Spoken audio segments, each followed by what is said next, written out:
দাদুর সম্পত্তি নাতি পাবে কিনা যখন তার পিতা মৃত, এ বিষয়ে মুসলিম সমাজে আশ্চর্যজনকভাবে নাসূচক মতবাদ প্রচলিত রয়েছে, যা ইসলাম যে মানবতার ধর্ম এবং সর্বোত্তম দিন তার সঙ্গে খুবই বেমানান। সত্যি বলতে কি, আমার দেখা সমস্ত আলিমগণের মতবাদ এই যে নাতি তার সম্পদ পাবে না, যেহেতু তার পিতার মৃত্যুর পর সে ইয়াতিম হয়ে গেছে। আল কুরআনুল করিম থেকে উপযুক্ত প্রমাণসহ আমাদের মতবাদ ভিন্ন। ইয়াতিম নাতি তার দাদুর সম্পত্তি অবশ্যই পাবে। যে বা যারা ইয়াতিমকে বঞ্চিত করবে তারা হলো খুবই বড় গুনাহগার।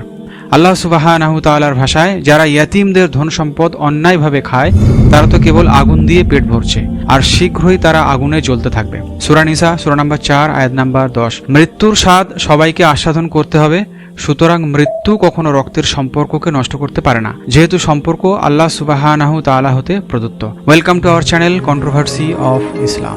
এই বিষয়ে আমাদের চ্যানেলে ইতিমধ্যে একটি প্রাথমিক প্রমাণসহ ভিডিও আপলোড করা হয়েছে, তার লিঙ্ক এখানে শেয়ার করলাম, আপনারা ওটিকে প্রথমে দেখে নিতে পারেন। সম্পত্তি বন্টনের এই ক্ষেত্রে 3টি প্রজন্ম যুক্ত বা প্রাসঙ্গিক। 1 দাদু, যিনি নিঃসন্দেহে বয়োজ্যেষ্ঠ। 2 পিতা, মধ্যম বয়স্ক। এবং 3 নাতি, সর্বকনিষ্ঠ। সম্পত্তি বন্টনের স্বাভাবিক প্রবাহ হলো 1 থেকে 2 অর্থাৎ দাদু থেকে পিতা, এবং তারপরে 2 থেকে 3 অর্থাৎ পিতা থেকে নাতি। সাধারণত দাদু যেহেতু বয়োজ্যেষ্ঠ, তাই তার মৃত্যু প্রথমে হবে, এটাই ধরা হয়। তারপরে মধ্যম বয়স্ক পিতার মৃত্যু হবে। তাহলে মৃত্যুর সাপেক্ষে 2টি কেস আমরা এখানে দেখতে পাচ্ছি। প্রথমত দাদু মারা গেল, পিতা বর্তমান, সুতরাং পিতা সম্পদ পাবে এবং পরবর্তীতে নাতি সম্পদ পাবে, এ বিষয়ে কোনো দ্বিমত নেই। দ্বিতীয়ত দাদু জীবিত কিন্তু পিতা মারা গেল, সেক্ষেত্রে নাতি ইয়াতিম সম্পদ পাবে কিনা সেটাই আজকের আলোচ্য বিষয়। আজ অবধি আমি একজন স্কলার বা আলেমকে বলতে শুনিনি যে ইয়াতিম নাতি তার দাদুর সম্পত্তি পাবে। আপনারা যদি কোথাও শুনে থাকেন তাহলে কমেন্ট করে অবশ্যই জানাবেন। আল কুরআনুল কারীম অনুযায়ী ইয়াতিম নাতি তার দাদুর সম্পত্তির প্রকৃত হকদার। যারা এই হক থেকে ইয়াতিমকে বঞ্চিত করবে তারা শুধু বড় গুনাহগারই নয়, বরং তারা আল্লাহর ভাষায় খুবই বড় অপরাধী, হুবান কাবীরা। সম্পত্তির বন্টন কিভাবে হবে তার নির্দেশ আল্লাহ সুবহানাহু তাআলা সূরা নিসার আয়াত নাম্বার 11, 12 এবং 176 এই 3টে আয়াতে সুস্পষ্ট এবং সহজবোধ্যভাবে বলে দিয়েছেন, যেখানে 1 থেকে 10 নম্বর আয়াতসমূহে এই বিষয়ের প্রাসঙ্গিকতা আলোচনা করা হয়েছে। 3টি মাত্র আয়াতে অপূর্ব ও অসাধারণ বর্ণনা, কোনো রকম ফাঁক ফোকরহীন, যা শুধুমাত্র আল্লাহ সুবহানাহু তাআলার পক্ষে সম্ভব। বস্তুত এটাই এক প্রমাণ যে এই গ্রন্থ স্বয়ং স্রষ্টার থেকে অবতীর্ণ। এই আয়াতগুলির মূল সারবস্তু হলো এই যে কোনো ব্যক্তির সম্পদ মোট 4টি গ্রুপ পেতে পারে। 1 পিতা ও মাতার গ্রুপ, 2 সন্তান সন্ততির গ্রুপ, 3 স্বামী বা স্ত্রী, 4 ভাই বোন বা সিবলিংস। এবার কতগুলো বিষয়ে আলোচনা করব, খুব মনোযোগ সহকারে শুনবেন।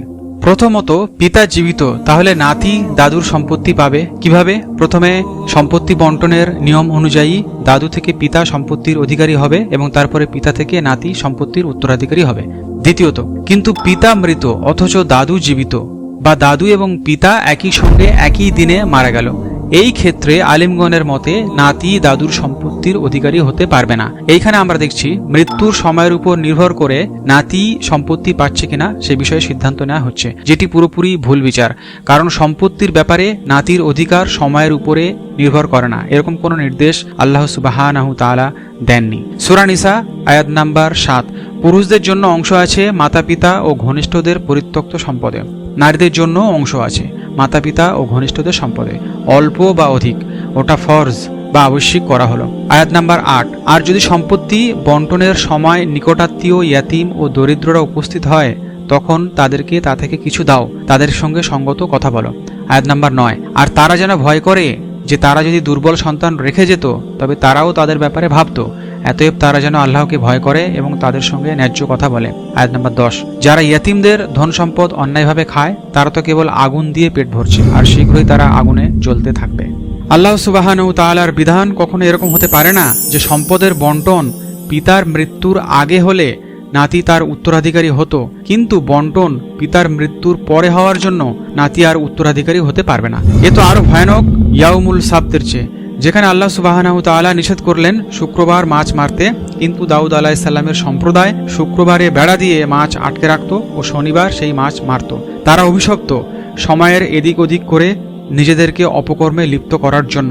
এখানে গুরুত্বপূর্ণ প্রশ্ন এই যে সম্পত্তির হকদার কেউ কখন হবে? উত্তর, বাচ্চা ভূমিষ্ঠ হলেই সে সম্পত্তির উত্তরাধিকারী।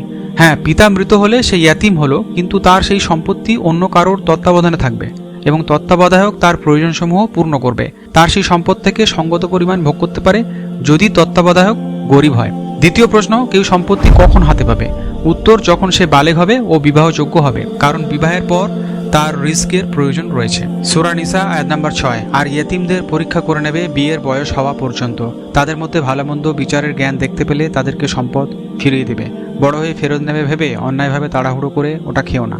যে ধনী সে যেন ইয়েতিমের মাল খরচ করা থেকে দূরে থাকে। গরিব হলে সঙ্গত পরিমাণ ভোগ করতে পারবে। তাদের সম্পদ ফেরত দেওয়ার সময় সাক্ষী রেখো, অবশ্য হিসাব গ্রহণে আল্লাহই যথেষ্ট। আশা করি ব্যাপারটা বোঝা গেল। যদি তারপরেও বোঝা না যায় তাহলে দুটি প্রশ্ন রইল চিন্তাভাবনা করার জন্য, কমেন্ট করে জানাতে পারেন। 1, দাদুর নাতিরা জীবিত কিন্তু পিতা বা চাচা অর্থাৎ দাদুর সমস্ত ছেলে বা মেয়ে মারা গেল, তাহলে দাদুর সম্পত্তি কি গ্রামের লোকে খাবে? 2, দাদুর ছেলে মেয়ে কেউই জীবিত নেই কিন্তু নাতিরা জীবিত। আল্লাহ না করুক যদি দাদুকে কেউ হত্যা করে, তখন তার ব্লাড মানি বা রক্তের বিনিময়ের হকদার কে হবে? এইরকম বিতর্কিত বিষয়সমূহের প্রমাণসহ আলোচনার জন্য চ্যানেলটি সাবস্ক্রাইব করে আমাদের পাশে থাকবেন এবং আমাদেরকে উৎসাহিত করবেন।